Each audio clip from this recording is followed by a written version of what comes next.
ময়নাগুড়ি ব্লকের বাকালি এলাকায় শুক্রবার রাতে পোল্ট্রি ফার্মে খাবার দিতে গিয়ে একই পরিবারের 3 জন বিদ্যুৎপৃষ্ট মৃত্যু হয়েছে মা ও ছেলের।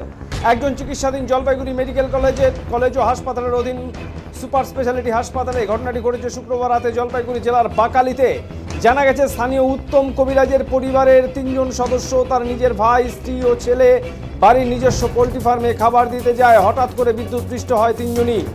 উত্তম কবিরাজের আরেক ভাইয়ের নজরে আসতে স্থানীয়দের সহযোগিতায় তাদের উদ্ধার করে জলপাইগুড়ি মেডিকেল কলেজে নিয়ে আসা হয়। রাত 10টা নাগাদ জলপাইগুড়ি মেডিকেল কলেজের কর্তব্যরত চিকিৎসকরা জানান, বিদ্যুৎপৃষ্ট হওয়া মা ও ছেলের মৃত্যু হয়েছে। বিদ্যুৎপৃষ্ট হওয়া উত্তম কবিরাজের এক ভাই রামচরণ কবিরাজ চিকিৎসাধীন রয়েছেন। মৃত গৃহবধূর নাম অনিতা কবিরাজ ও মৃত ছেলের নাম সুব্রত কবিরাজ বলে আত্মীয় পরিজন ও স্থানীয় পঞ্চায়েত সদস্য জানান দেন। এই ঘটনায় শোকের ছায়া নেমে এসেছে গোটা এলাকায়।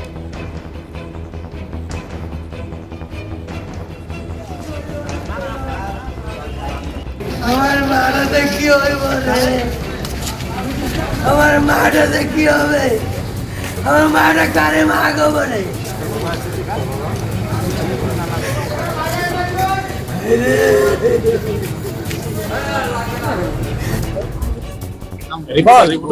অমিতাভ কবিরাজ।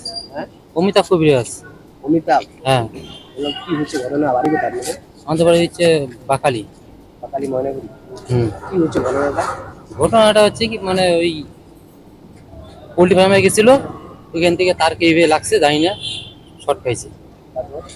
তারপর নিয়ে টিয়ে এনে হসপিটালে এনে ভর্তি করা হলো। তারপর ডাক্তারবাবু বললো মারা গেছে। 2 জন, আমার বৌদি আর ভাইস্তা। দাদা? দাদা আছে, দাদা সুস্থ আছে। আর আরেকজন ভর্তি আছে, ওখানে সুস্থ আছে না। কয়জনে কারেন্ট লাগছে? 3 জন। তার মধ্যে কয়জন মানে মারা গেছে? 2 জন। যে মারা গেছে বৌদির নাম কি? অনিতা কবিরাজ।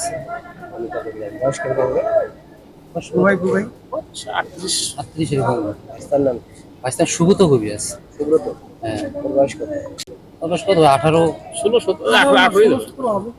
ওরা কি মানে মুরগির ফার্মে কাজ করে? হ্যাঁ, মুরগি ফার্মে কাজ করে, খাওয়া দিচ্ছে। কটার নাগাদ?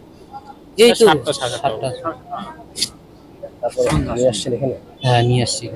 কি কারণে, কিভাবে বলেন? আমার নাম উমেশ চন্দ্র রায়। আপনার পরিচয়টা? আমি হচ্ছি ধর্মপুর জিপির 1 নম্বর গ্রামের পঞ্চায়েত সদস্য। আমি কোন দলের? বিজেপির। যে মারা গেছে ওনার হাজবেন্ডের নাম কি? যে কে মারা গেছে? মারা গেছে ওই উত্তম কবিরাজের বউ এবং তার ছেলে। কিভাবে মারা গেল? এবার ওই ওর ছেলে ওর বউ তো পোলট্রি ফার্মে খাবার দিতে যায়, এবার সেখানেই বিদ্যুৎপৃষ্ট হয়ে মারা গেছে। আর আহত হয়েছে ভর্তি কয়জন? হ্যাঁ, একজন আহত হচ্ছে শুনি। মোট 3 জন। 3 জন। এটা কি মানে ব্রয়লার ফার্ম? হ্যাঁ, পোলট্রি ফার্মে। হ্যাঁ, ওখানে মানে রাতের বেলা গেছিল? রাত্রেবেলা পোলট্রিতে তো রাত্রেবেলা খাবার দিয়ে দেয়। হ্যাঁ। এবার লাইন টাইম তো ওরা সেট করে রাখে, লাইন তো দিতে হবে, নাহলে মুরগি তো খাওয়া পাবে না। হ্যাঁ, তো তারপরে মানে ওই খবর শুনে আমরা যখন জলপাইগুড়ি সুপার হসপিটালে আসি, এখানেই শুনি যে এই ঘটনা। ডাক্তার বললো? ডাক্তার বললো কি বললো? যে 2 জন মারা গেছে, একজন এখন একটু সুস্থ আছে, ট্রিটমেন্ট? ট্রিটমেন্ট চলছে।